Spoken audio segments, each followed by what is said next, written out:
Hey, how's it going? I hope that you're doing wonderful. I'm going to be going over Genesis, which is the book of beginnings, the actual Genesis. So, in this book, we have the beginning of life. But not only do we have beginnings in Genesis, we also have how everything generates. So, everything in this book is somewhat generic and genetic. So this is the book about the genes. So this is why in the first part of the book it's talking about the seeds, and it's talking about the trees, and it's talking about the woman seed, the serpent seed, and all of those things, because this is the generation of everything.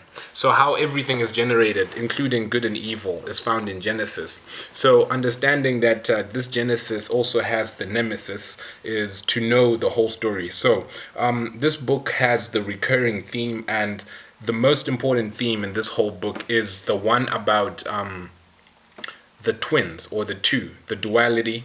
This is the tree of good and evil. This is light and dark. This is let there be light, and God separated the light from the darkness. This is the first thing that happened after he said, let there be light in the darkness. So there was already this two. There was already darkness and water, the two things that created everything, which is chaos and ignorance. And through this, we have everything generated in Genesis.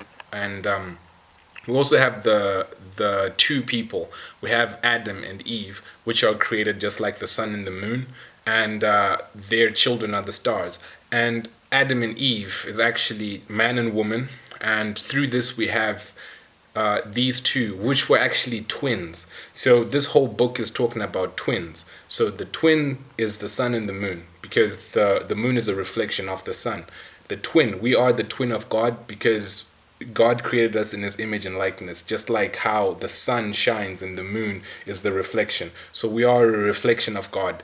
And the twin is also found in within the whole concept of the whole Bible, because this is the gene, or the genetic material in the whole text of the Bible. So the twin is also how we have Jesus, who is the Son, or who is the Word of God. So the first word, let there be light, that's the Word of God. And this word has a twin, and the twin is the nemesis. The nemesis being the devil, diablos, which means die, which means two, which is what is actually meant by "you shall surely die" when you eat of the fruit, because it's die enabling. It's diablos, die enabling. Die is two, life, death. So this is the two. So the twin of the word is the sound. So the word of God being the logos, being the tree of life, the logos, which is the log, which is the logic, the logos, the word, which is the log, the actual tree in the middle of the garden. And the duablos came with a different sound, which told them about the different other tree, which is the two again, which generates everything. This is the gene, this is the fight, this is the generation. So we know that God, the Son of God, is the Word of God that became flesh. However, we also know that the nemesis of this Son of God, who is the devil, is an angel of light, just like Jesus, who is the Son of Light, is an angel of light as well, the twin. And he was also responsible for the sounds in heaven. He was the lead musician. So this was the sound, or the word versus the sound. This is the two. This is the generation. This is the genetic material, which is entwined in the gene of the Bible. This is generic. So everything is in two. So this is how everything is made. Male and female. You need 1 and 2 nostrils, 1 and 2 eyes, 1 and 2 ears, 1 and 2 hands, 1 and 2 feet. The feet are the soul, because they touch the soil. So this is the understanding in Genesis. So when we are looking in Genesis, we also have the idea of everything in creation. So we have the building of nations. So when we are confronted with this, we have the idea of Abraham, or we have the fact of Abraham. And Abraham is the father of all of the children of faith. Okay, Abraham had no religion. So this whole religion thing starts with his children, but he, as the father, the patriarch, has no religion. He is a person who has faith and love and fear of God. So Abraham has a son. His first son is called Ishmael.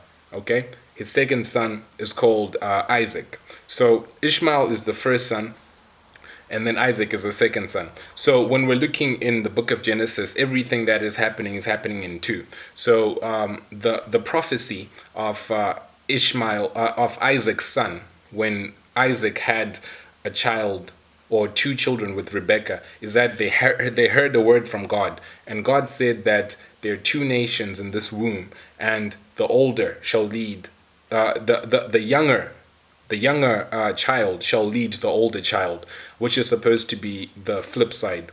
So this is the same thing that keeps on happening in Genesis, that everything is happening in the flip side, because the younger is always leading the older. So when you look at the 6 days of creation, God created heaven, he created earth, he created the trees, he created the fish and the birds and the animals, and at last the youngest of the creations is the human, right? And then the human is the one that's given dominion over all of the things that were created before. So the younger leads the older, because when God created it, he said that now you have dominion over the fish, over the birds, over the sun, over the stars, over everything in creation, even though these things are actually older. So these things have the first claim, but then they are not in effect like that. The younger leads the older. In the same way that Adam is created first and then Eve is created second.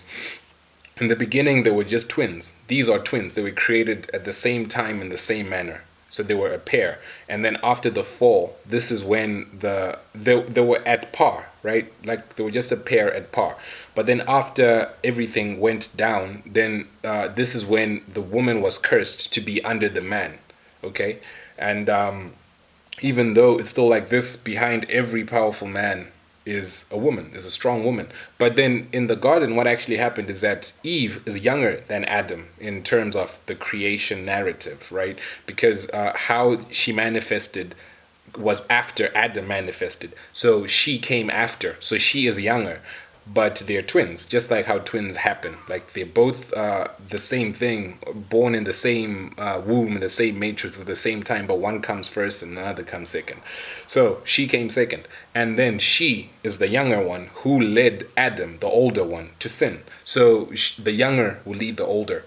So this is the idea of Abraham's children. So when we talk about Abraham's children, his first son is Ishmael, and then his second son is Isaac. But we always say that Isaac is his first son because he is the son of the promise. So he is the younger, but he leads the older.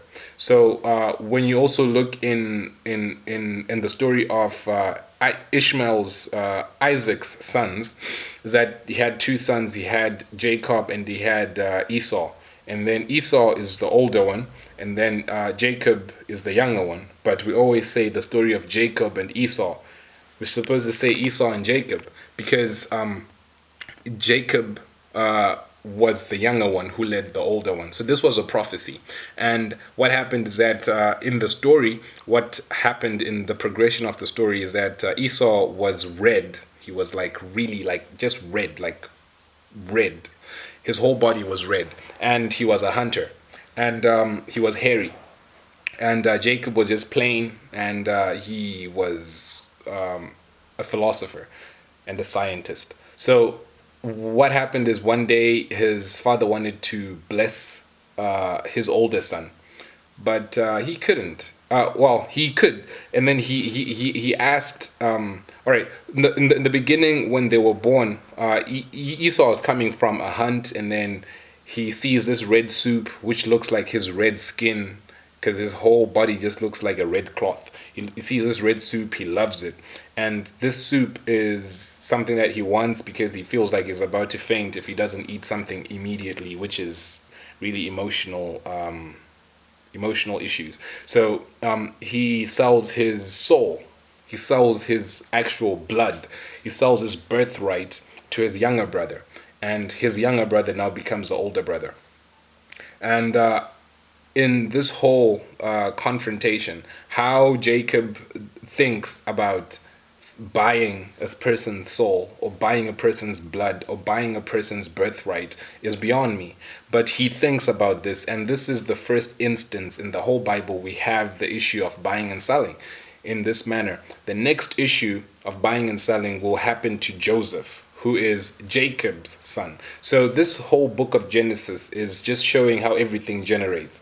Because the first instance of selling a person's soul, he actually sold his soul, because his soul is his blood, his body, his birthright, his claim, his inheritance, his independence. He sold that. And this is the idea of selling your soul. This is what he did for a bowl of soup.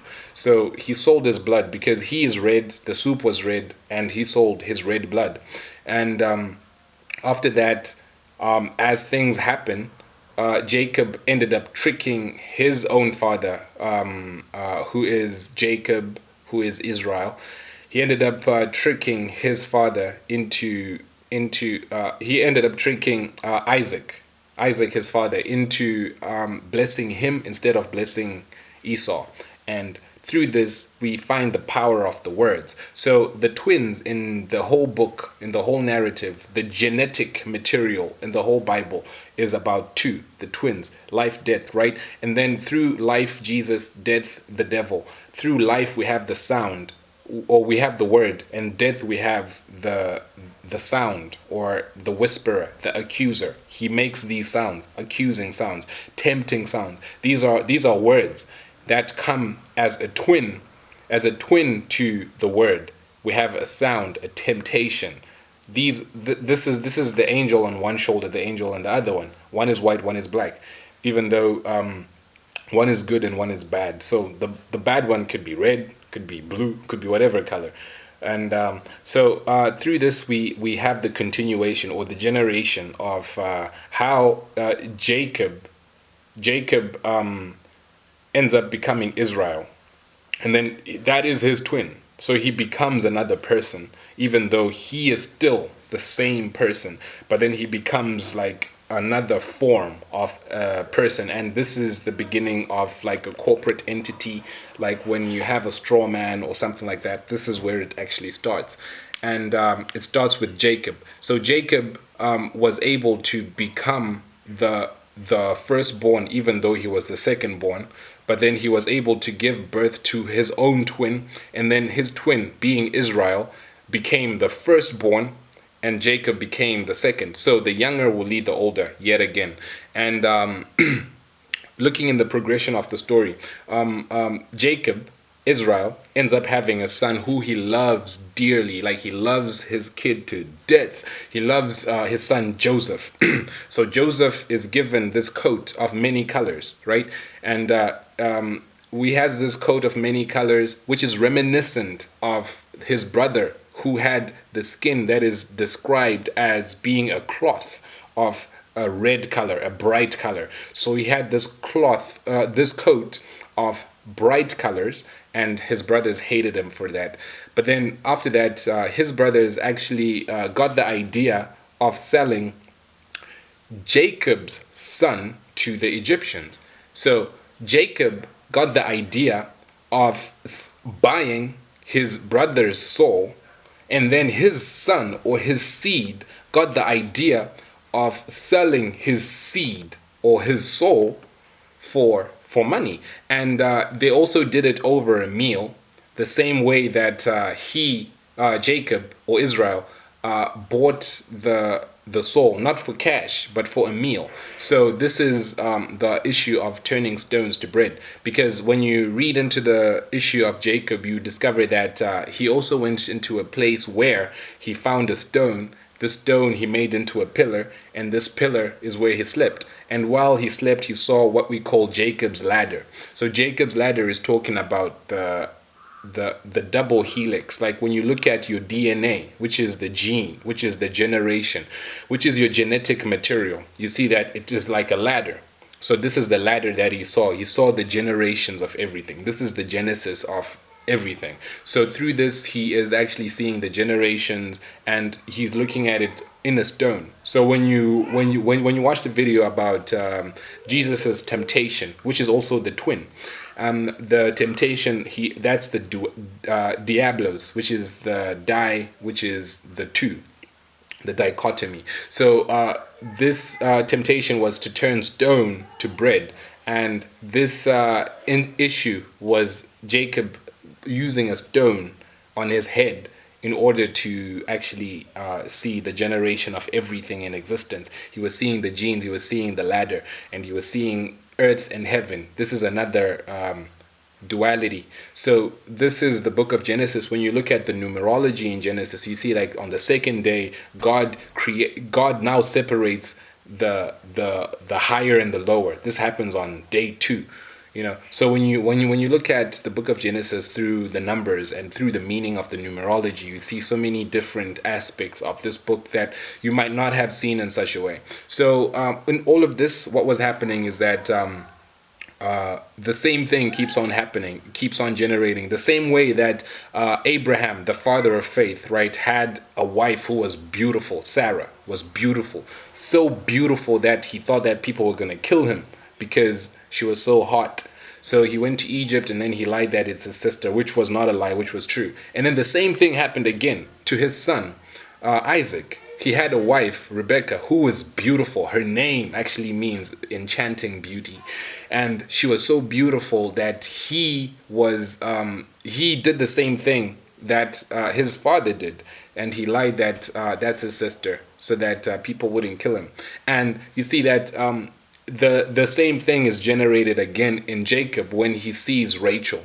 Rachel is so charming that he is enchanted, to the extent of he is put under a spell for like 2 spells actually, for 7 years and 7 years, because a spell is a period of time. So for a period of time he's working just so that he can marry this woman. So then he does this for years and years and years and years and years. But then this spell is a good spell in some sense, because he's doing this and he doesn't feel like the time passing. But then this is what a spell is. So he's under this spell, but then it was after he had actually induced his brother to sell his soul to him, because the brother sold his soul and he got the birthright. So the power of words is so important, because everything here happened because of the power of words. Everything is created or generated by the words. This is the word and the sound, right? So the word of God and the sound of the angels who sing right now, and the word of God, which is apparent in everything in the universe, because uni is one, verse is a verse of a group of words. So the world is just the word, and L inside. L is God, Elohim. So the whole world is just the word. Everything is the word of God. So the same way, like if you peek in heaven right now, you're going to see angels singing. You're going to hear the sounds of God. You're going to hear the rhythms, the sounds, everything, because that is the word. So this is the same thing that keeps on happening. And when Esau sold his soul, he did it with words. And when he was blessed, when Jacob was blessed with the blessing of Esau, it was just done with words. So words are eternally important. So the words we use are giving us our soul, our life, our blood, and everything that we have. So it's very, very important for us to realize this and to always keep it in mind, keep it in heart, and keep it in soul and spirit. And one love, one love. So yeah, so thank you so much for taking the time. And I hope that you got an understanding of how the power of words impact us, and how Esau actually sold his soul to Jacob, and how everything is generated, and an understanding of the book of Genesis. This is the genetic material of the whole Bible, which speaks about the twins in everything. Bible actually means bi, which is 2, and bull. The Bible, by 2 bulls, New Testament, Old Testament, which are actually just testicles. So this is how everything is generated: 2 testicles and 2 ovaries. So this is how life begins. This is the generation. This is the genetic, and this is Jacob's ladder. So I hope that you can vibe to this, and I appreciate your time. So I'll see you soon, and take it easy.